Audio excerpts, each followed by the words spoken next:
Go ahead. I'm just going to say, got it, as I'm sure you are as well. So that's what I said when David finished telling me the secrets of how to put together an evaluation. And that's what I'm going to share with you today. I would ask, unless you have recording issues, that you do keep your cameras and your smiles on, because it's really useful as a presenter to see what's landing and how people are responding. If you hear anything you love, any little gems that you want to make a note of or comment on in the chat, feel free to chat away. I don't promise that I'm necessarily going to see everything while it's happening, but I'm very happy for you to do that. There's a lot of information that I've got to get through, so if I'm talking too quickly, please listen faster. And that way you won't miss anything. So let's dive into it. Shaping success, the art of evaluation. Now, I see evaluation as the intersection. If you imagine a Venn diagram, I don't know how many of you loved maths at school. Do you remember Venn diagrams? Can I get information that you know what I'm talking about? A few of you, the intersecting circles. Do you remember that? Right. So if you imagine that one circle is a speaker on their speaking journey and one circle is the actual speech, evaluation falls in that intersection of where the speaker is on their journey and what they're doing in this particular speech. And that's what we're focusing on. For the material that I'm going to go through, I'm going to use the evaluation judging ballot as our framework starting point, because if you want to win a contest, you've got to know what the judges are looking for. So we're going to look at how to address each of those aspects on the judging ballot. And the theory is that if you can do this well, then your club evaluations and all the evaluations that you give generally should also tick the right boxes. All right, so let's have a look at the judging ballot. So we've got 4 judging items: analytical quality, recommendations, technique, and summation. And we're going to kick off with analytical quality. Now, what does that mean in terms of an evaluation? How do we show as evaluators that we're doing some analysis of the speech? One of the key things that David said to me in the very early conversations that we had was, you've got 2 to 3 minutes to pack a punch and give your speaker some real value in terms of the feedback that you're handing over. Words are precious. And so many people waste their time with, Lucy came out to the front tonight and gave us a wonderful speech. You're not telling the audience anything that they don't know already. You've wasted a whole sentence when you could have been diving into the analysis. So your very first line can potentially be the point at which you address exactly what the speaker is doing.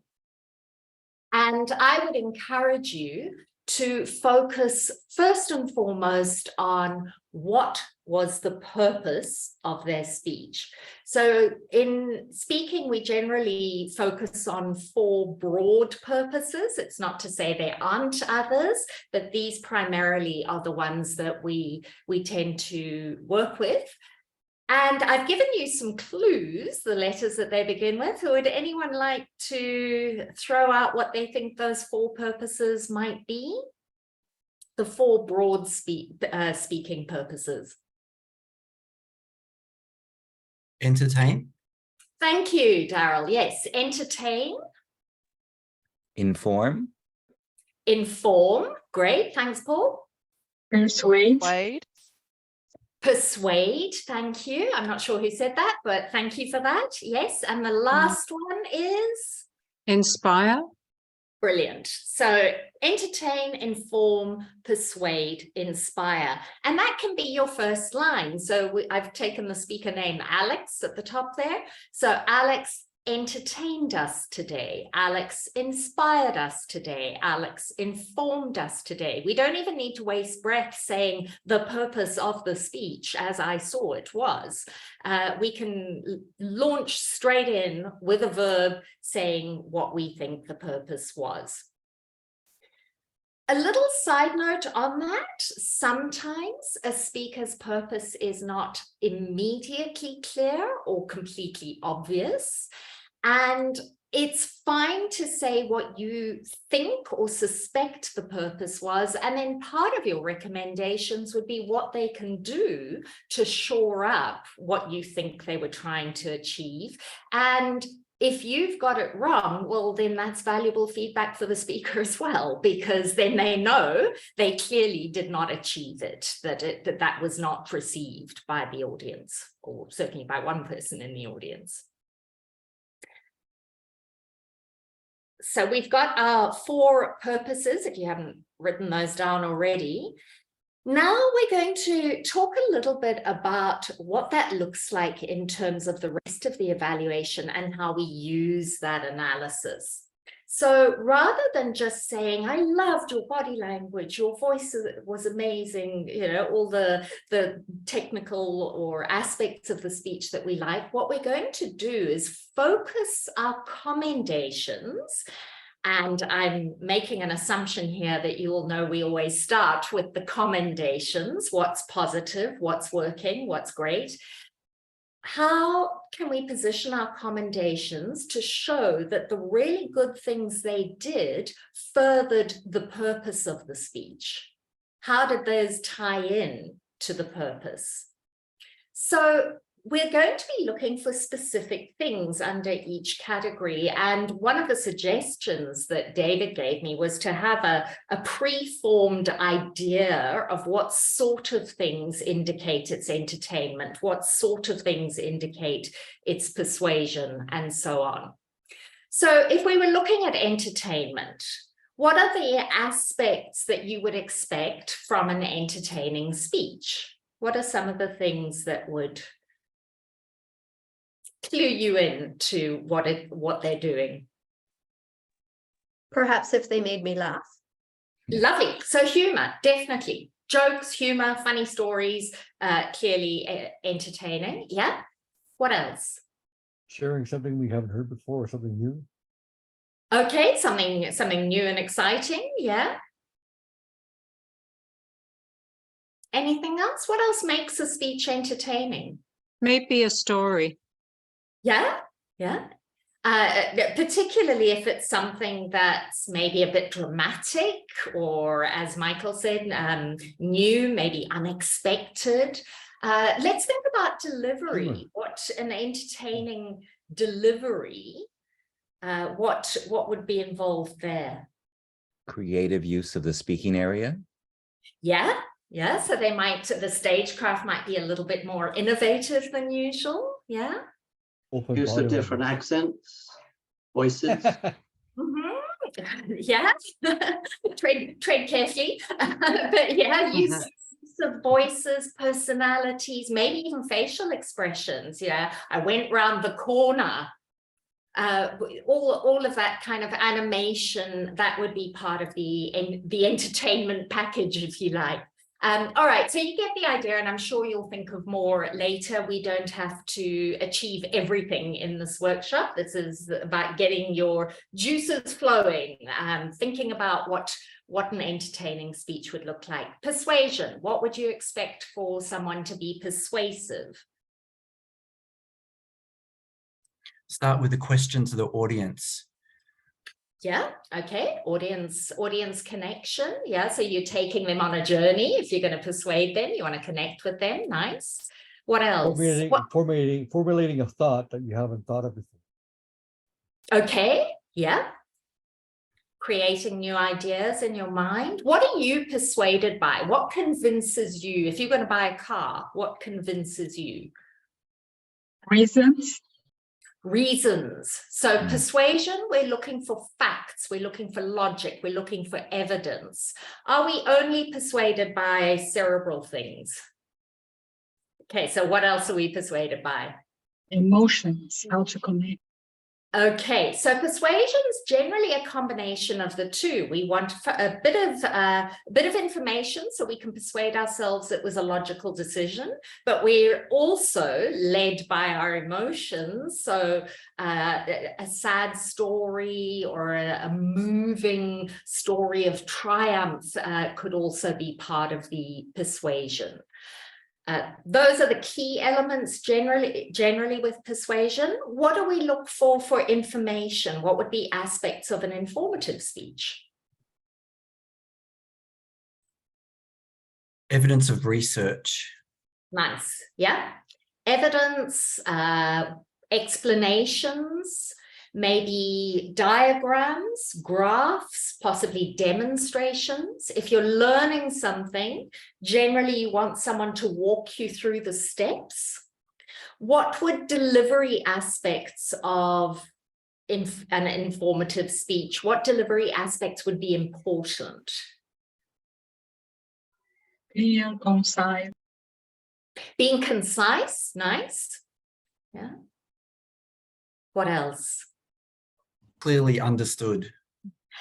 Thank you. That's particularly important in an informative speech. If you're entertaining and you're gabbling a little bit in your facial expressions and maybe you're going to lose a few words, but it's so funny it doesn't matter, that's not serious. But if you're speaking really quickly and you're trying to explain something and people are struggling to keep up with it, that's a problem because you can't get the information you need because it's not accessible. So pace, pause, clarity, being concise, really important with informative speeches. And those would be the things that you'd be wanting to focus on. So your commendations would particularly look at how easy it was to follow, how logical the organization of information was.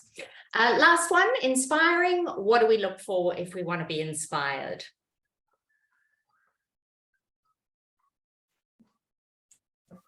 Can I just say you're not looking inspired? Be inspired. Maybe a story that connects with your life. It's a story that connects to life. Lovely. Thanks for that, Mara. It's interesting you use the word connects. I think that is crucial. In fact, every time I've run this workshop, the word connection, relatable comes up. So people need to relate to the story. They need to identify with the story. So if you want to inspire me and you start your story with, I was a trust fund kid and I had all this money and I wasn't sure what to do with it, but then I had this idea to invest it and now I'm a multi-millionaire. I do not relate to that in any way, shape or form. I do not understand what it's like to come from that background and become even wealthier. But if you give me something that I can connect with, then you can take me on the journey and inspire me to think maybe I could do that as well. So yeah, relatable connection, very important. And you use the word storytelling, story there, very important too. So let's have a quick summary, look at the summary of those points. And as I said, doesn't mean that these are the be all and end all. I'm sure you can think of other things that you could add with those.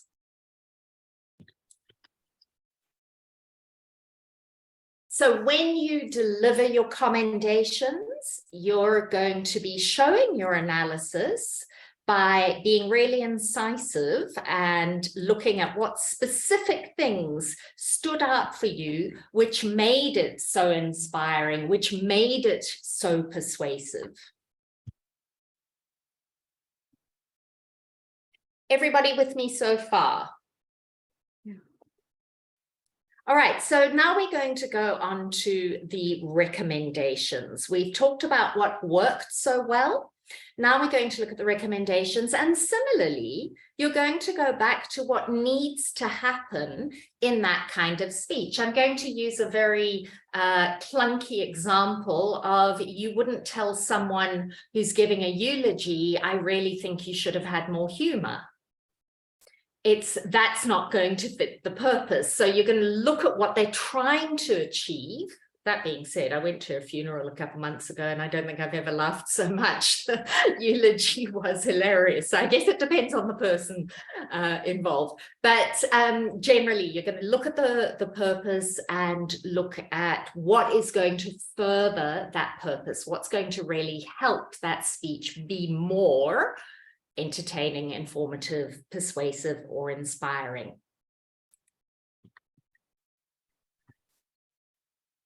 One of the things that I think people fall down quite often on in terms of recommendations is not explaining them enough to sell the idea to the speaker.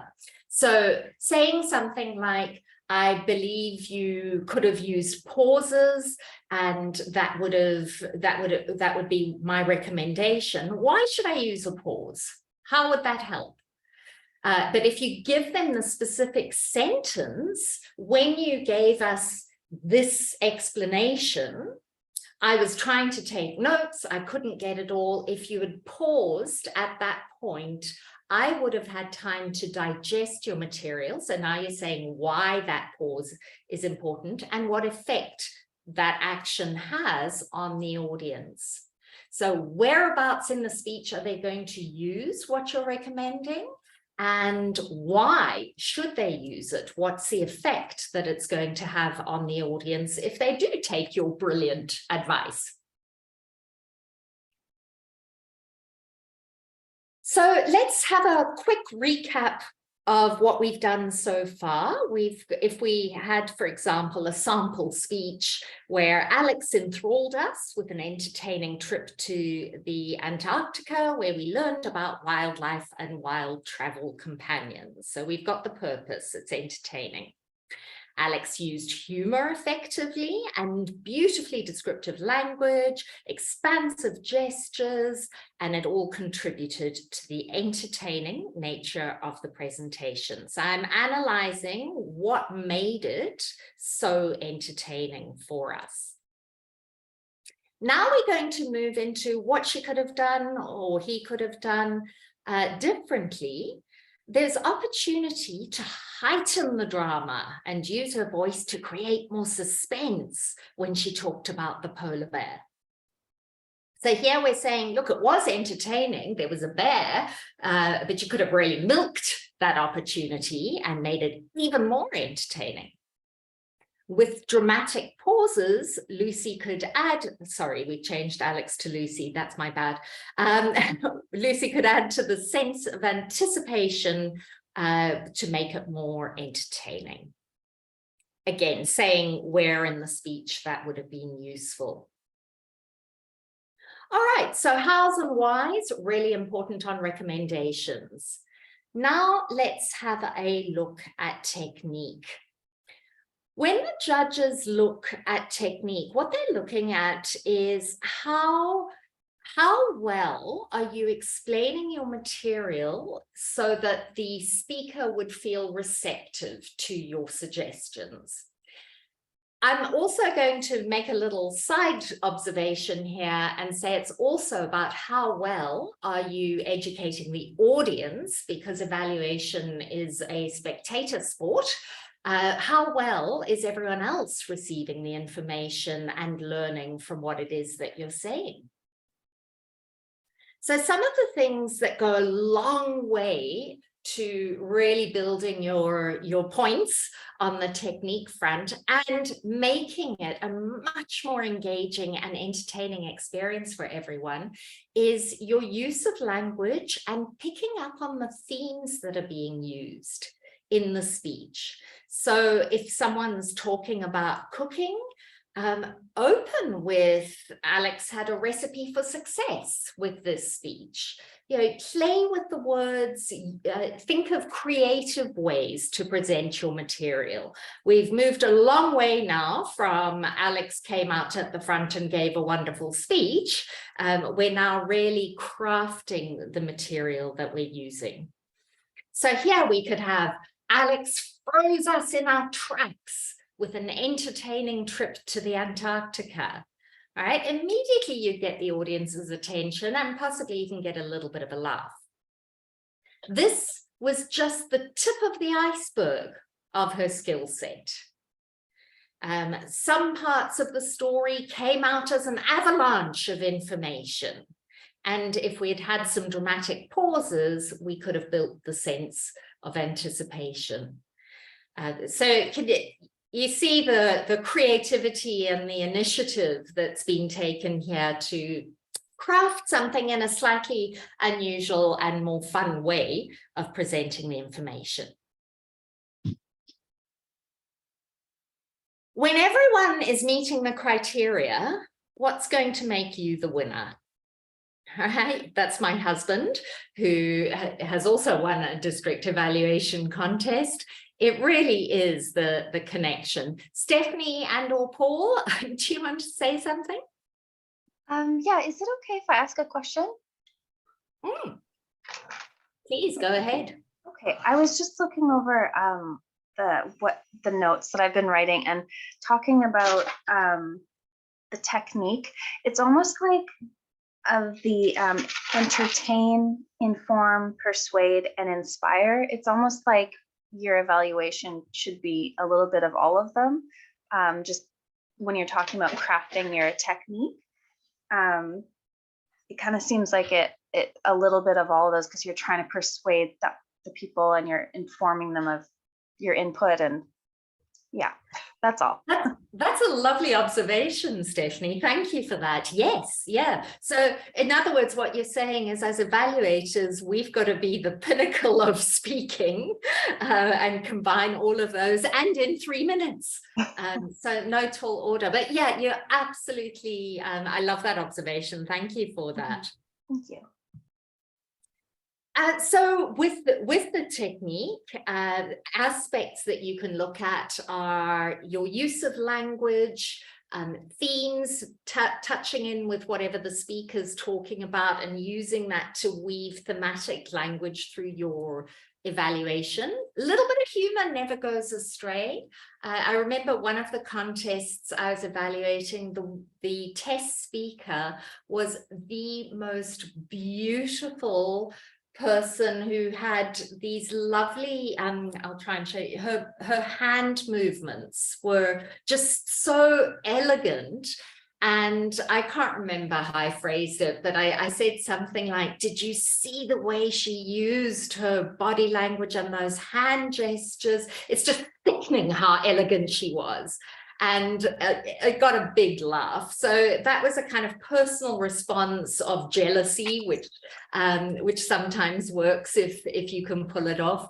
And on that, the audience engagement, if you talk to the audience, that's something I like to do quite regularly when I evaluate. Did you notice how she did this, this, and this? Or did you see that expression on her face? And then you've got the audience nodding, they're engaged, they're with you, they're part of this experience. You're not talking at them saying, this is what happened and this is why it was good. You're actually almost having a discussion about the experience that you've all had. And then with your conclusion, again, bring it back to the theme. So Alex, we love joining you on your adventures today. You surprised, entertained, and delighted us. And with even more drama in variety and pause, in pace and pause, sorry, I have no doubt that we'll be exploring new territories with you in the future. So you've encapsulated all your observations in one rather long line. I know Paul's cringing. He's very much on short sentences. Paul, you can chop that up. But just a word on the summary, which we'll be looking at there. It's 15 points. It doesn't need to be long. I've won district with a very short final line. As long as it's there, as long as the summary is there, it doesn't need to be a whole recap of everything. Is it Srini? Yes, Dale, good evening. Just a quick question on the summary that you had. You've been asked to always evaluate in third person, and I can see that you've talked to the speaker. Now, is that a good technique as you summarize and close the evaluation? I can see that you did not use that in the evaluation, but that was towards the end. So does that take the points away from you? Just would like to clarify that. Well, in my case, no. I've managed to collect 3 district trophies on my evaluations, but I will address your question, and I think it's a good one to bring up now. Thank you. There is a lot of discussion around whether it should be first person or third person, because you're talking to the whole audience. You don't want to have a private conversation, and I think that's fair and valid. I really like to use a mixture of both. So I will frequently start off with Alex did this, Alex did that. I loved how Alex used this. Often I'll make the recommendations to the person, because I think that's a point where you're getting a little bit personal, it's sensitive. You know, I feel that's an appropriate measure. So I'll often say, Alex, I think what would be even more powerful is if you did this, and I'll look directly at them. And then I might finish the sentence looking at the audience saying, and if Alex did that, this is the effect that it would have. So I'm not afraid to chop and change as I go through. And I think if you think about what communication is in a real life scenario, if you were running a workshop, I'm talking to you, Srini, that's a good question. Thank you. I didn't say everyone, Srini has asked a good question. You know, you're going to interact individually and to the group. I think you're in trouble if you do it as you all the way through, because there are people who will get very uptight about that, and some of them will be judges.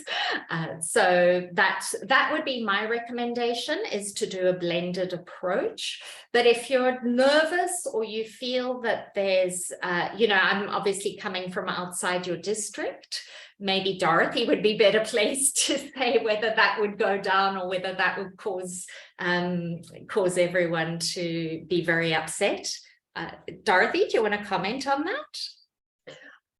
Thank you for that opportunity, Dale. And I think Srini brings up a really good point, because I know that Srini is actually in my club, so I know where he's coming from. And I think at a contest level, the way that you were describing it, Dale, makes very good sense. That it is not exclusive. You are not just doing it in the first person, but a mixture. So I agree with you that it would pass. And I don't think that most judges would take that, put that against you. Okay. Thank you, Dorothy. And I would add to that, sometimes I wonder if they're caught up in the content and the way that you're explaining things. I'm not 100% convinced they always notice. Is part of it as well. All right, so in summary, in terms of the structure, we're going to introduce our evaluation with a statement of purpose, our commendations, our recommendations, and then we're going to come back to a wow commendation. So one of the best bits of advice I got was save the strongest aspect of the speaker's performance to last, so that you can give them the recommendations and then go to what I loved most about Paul's presentation was his vulnerability or his sincerity. When he shared the story, I was on the edge of my seat, and that's what really drew me into the material. So whatever really stood out for you, save that to the end, so that your whole, again, this is part of technique, your whole evaluation ends on a real high for the speaker. And obviously the audience will love that as well. And then your quick summary with your maybe thematic callback.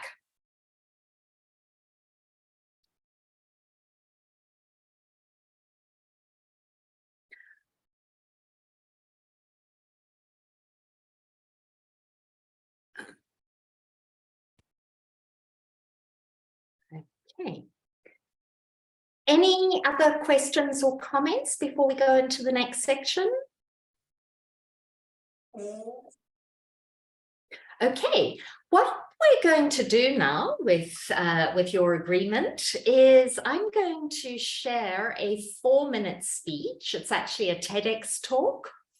And I'm going to ask you to pretend you're in an evaluation contest. So you've got 4 minutes to frantically write notes and think about how you would address purpose, commendations, recommendations. And then we're going to quickly do some breakout groups, have a few minutes to discuss what you think the purpose was, what you would commend the speaker, and what recommendations you'd make. And then we'll do a little debrief and wrap up. Everyone on board with that? Excellent. Okay. Share sound. Get your pens ready, people.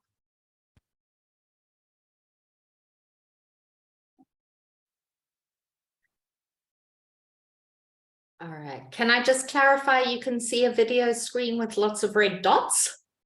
We do. Perfect. Thank you very much. All right, here we go. Please close your eyes and open your hands. Now imagine what you could place in your hands. An apple, maybe your wallet. Now open your eyes. What about a life? What you see here is a premature baby. He looks like he's resting peacefully, but in fact he's struggling to stay alive because he can't regulate his own body temperature. This baby is so tiny he doesn't have enough fat on his body to stay warm. Sadly, 20 million babies like this are born every year around the world. 4 million of these babies die annually. But the bigger problem is that the ones who do survive grow up with severe long-term health problems. The reason is because in the first month of a baby's life, its only job is to grow. If it's battling hypothermia, its organs can't develop normally, resulting in a range of health problems from diabetes to heart disease to low IQ. Imagine, many of these problems could be prevented if these babies were just kept warm. That is the primary function of an incubator. But traditional incubators require electricity and cost up to $20,000, so you're not going to find them in rural areas of developing countries. As a result, parents resort to local solutions like tying hot water bottles around their babies' bodies or placing them under light bulbs like the ones you see here, methods that are both ineffective and unsafe. I've seen this firsthand over and over again. On one of my first trips to India, I met this young woman, Savita, who had just given birth to a tiny premature baby, Rani. She took her baby to the nearest village clinic, and the doctor advised her to take Rani to a city hospital so she could be placed in an incubator. But that hospital was over 4 hours away, and Savita didn't have the means to get there. So her baby died. Inspired by this story and dozens of other similar stories like this, my team and I realized what was needed was a local solution, something that could work without electricity, that was simple enough for a mother or a midwife to use, given that the majority of births still take place in the home. We needed something that was portable, something that could be sterilized and reused across multiple babies, and something ultra low cost compared to the $20,000 that an incubator in the US costs. So this is what we came up with. What you see here looks nothing like an incubator. It looks like a small sleeping bag for a baby. You can open it up completely. It's waterproof. There's no seams inside, so you can sterilize it very easily. But the magic is in this pouch of wax. This is a phase change material. It's a wax-like substance with a melting point of human body temperature, 37 degrees Celsius. You can melt this simply using hot water, and then when it melts, it's able to maintain one constant temperature for 4 to 6 hours at a time, after which you simply reheat the pouch. So you then place it into this little pocket back here, and it creates a warm microenvironment for the baby. Looks simple, but we've reiterated this dozens of times by going into the field to talk to doctors, moms, and clinicians to ensure that this really meets the needs of the local communities. We plan to launch this product in India in 2010, and the target price point will be $25, less than 0.1% of the cost of a traditional incubator. Over the next 5 years, we hope to save the lives of almost 1 million babies, but the longer-term social impact is a reduction in population growth. This seems counterintuitive, but turns out that as infant mortality is reduced, population sizes also decrease because parents don't need to anticipate that their babies are going to die. We hope that the Embrace Infant Warmer and other simple innovations like this represent a new trend for the future of technology. Simple, localized, affordable solutions that have the potential to make huge social impact. In designing this, we followed a few basic principles. We really try to understand the end user, in this case, people like Savita. We try to understand the root of the problem rather than being biased by what already exists. And then we thought of the most simple solution we could to address this problem. In doing this, I believe we can truly bring technology to the masses, and we can save millions of lives through the simple warmth of an embrace.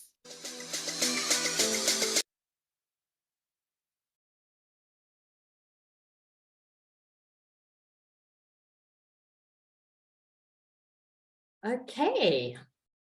I'd love to see all those scribbles. Dorothy, can we split people up into groups? So your task now, if you're on board, please, is to, in your group, have a speed discussion. We're going to give you the 5 minutes that you would be allocated to prepare for a contest, but as a group, and come up with what you think the purpose is. 1 commendation, 1 recommendation. And if you can think of a way to phrase it that ties it into the speech, so play a little bit with language, bonus points, but we're obviously working against the clock here. So 5 minutes in your groups, and if I can ask Dorothy to magic you away, beam them up, Scotty. Okay, and I will give you a 30-second warning in your breakout room. Here you go. Thanks so much, Dorothy.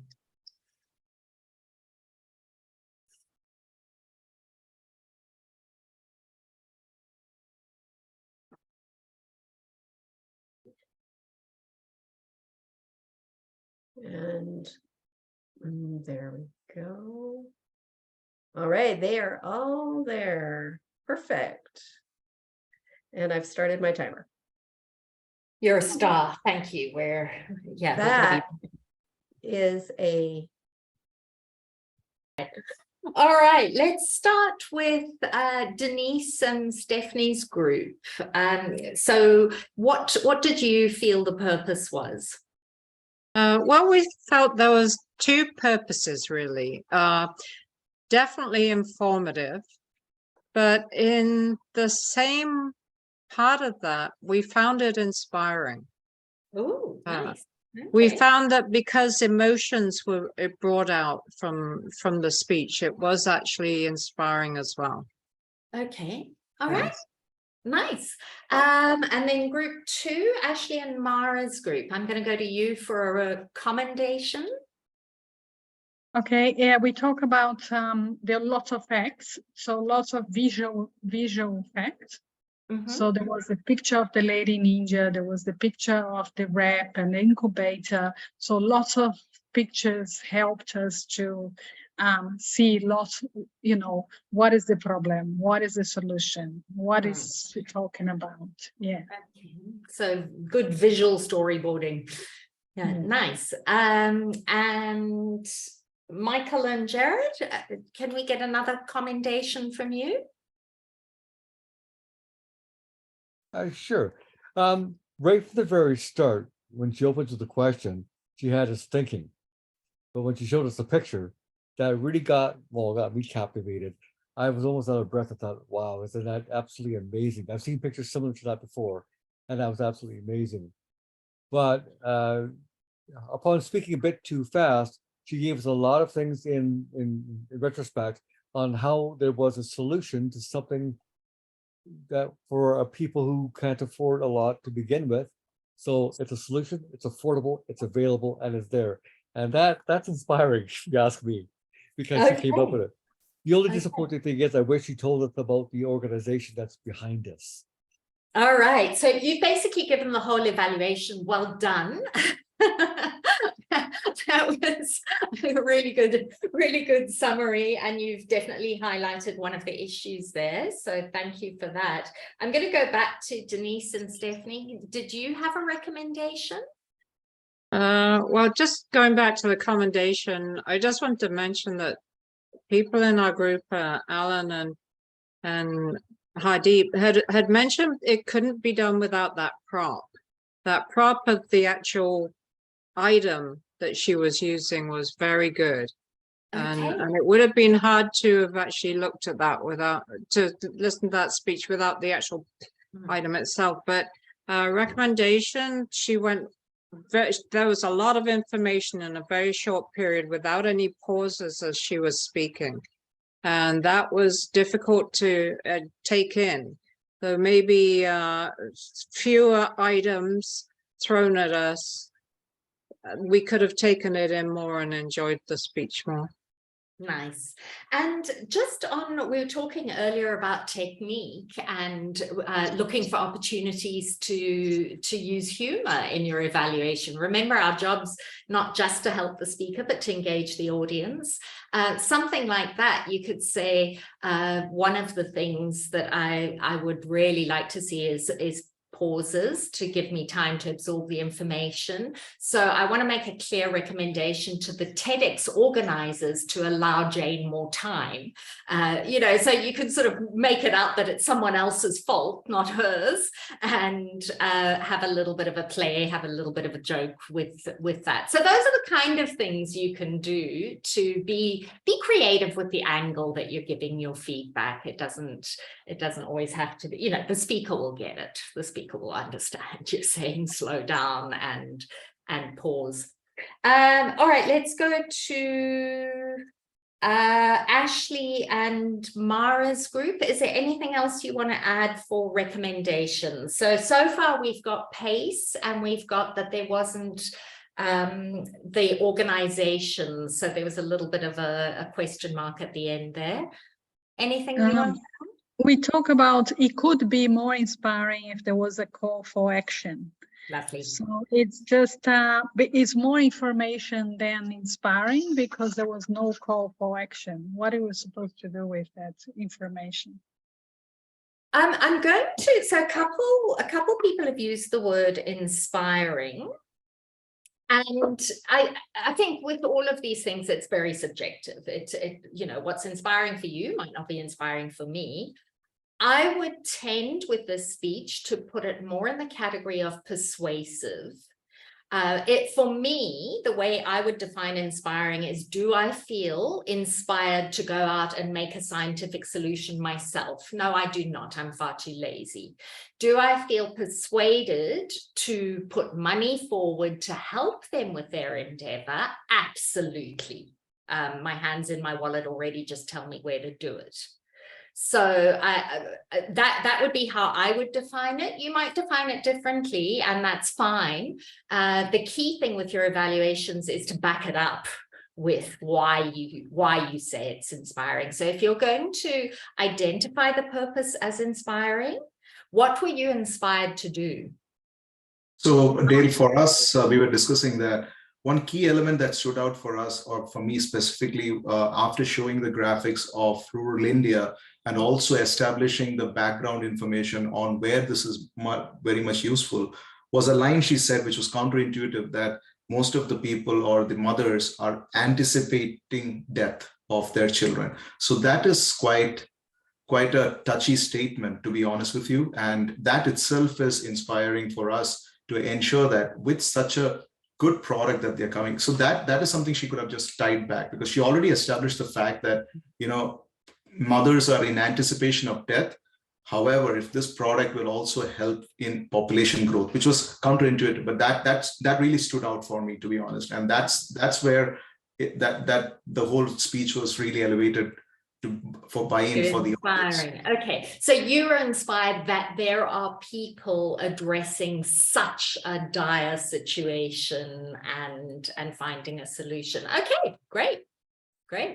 Nicely communicated. All right. Did we have any lines from anyone? I'm going to open it up to the whole group. Did anyone come up with any clever ways of phrasing it to tie into the subject matter? Any either commendations, recommendations, statement of purpose, summary, anything that you thought of? I thought of one thing, the photo in the very beginning with the baby in the hands, it kind of made my heart stop. And it was just at the moment where she was talking very fast and there wasn't a lot of pauses. And I kind of thought she could have said something like, it makes your heart stop. So a pause would have been effective. I can't remember, but something like that. Yeah, it would have been wonderful to allow our hearts to start again after that, have given us time to start beating. Yeah, nice pickup and a good placement of that recommendation. Yeah. Any other? Yeah, Dorothy? I think I would have been very touched had she said, "Are you a mother, a father, an aunt, an uncle? What if this was your child?" Right. Yeah. Nice. So connecting on a direct personal appeal to the audience. Lovely. That would be a great recommendation. We're very close to the end of the session. So what I thought I would do now is give you a kind of summary evaluation on how I would have approached it or how I potentially address it. But what I'm going to do is try to incorporate your ideas in my evaluation so that you might see yourself reflected in this. And well, let's see how we go. Dorothy, would you like to be Toastmaster, and let's put some contest conditions here? Oh, what do you mean contest conditions? Well, we'll pretend I'm about to give an evaluation for the evaluation contest. All right.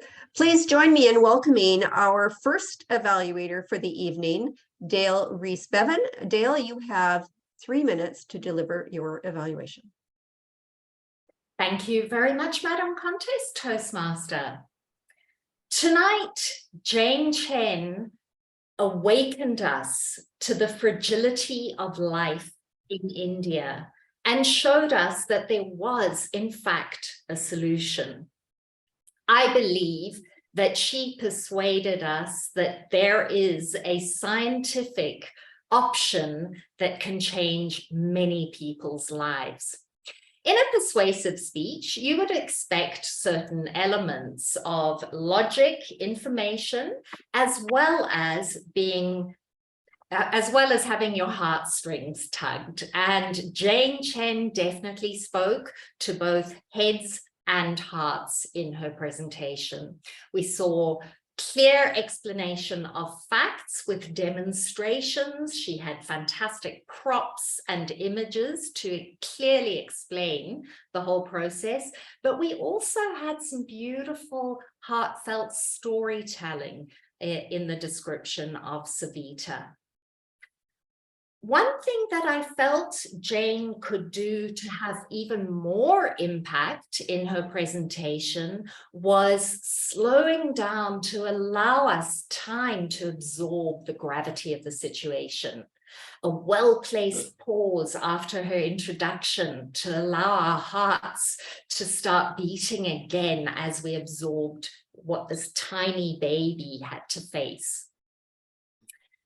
I also felt that there was, this was an incredible scientific invention, and I was dying to be part of such a venture and contribute financially, but there was no call to action and no opportunity to do so, which leads me into the question of, was Jane's presentation? Was it about persuading us, or was it merely information? And if it was merely information, I think she's missing an opportunity to do some well-placed fundraising there. The thing that I liked most about Jane's presentation was the sincerity of her presentation. The fact that she had been into the field to see what the problem was at grassroots level and come up with that solution. And that sincerity came through both in the information and in her tone of voice, that pleading, really heartfelt tone that she used.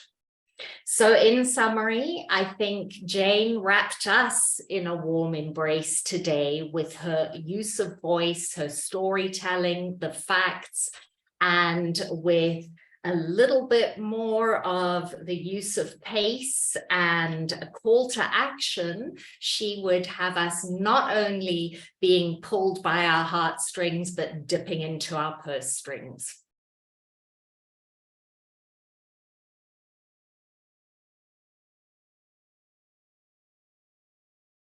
Thank you very much. I would love to stay and chat and field more questions. Unfortunately, I have to dash to another appointment, but what I am going to do is someone's asked for the link. So I don't know what it is, but if you type in Jane Chen, a warm embrace, and Google that, you should find the video quite easily. And if you want to get a, I haven't had time to put it in the chat, I did mean to, but there's my email address. I've got a little bit of a kind of a two-pager that describes the structure that I've been through today with a sample speech and how to, you know, play with language and use that. So if you'd like that, feel free to contact me and I'll send that straight back. And obviously it'd be lovely, you know, just to be in touch and hear from you. Thank you all very much for your participation. I hope you found it useful. Dale, thank you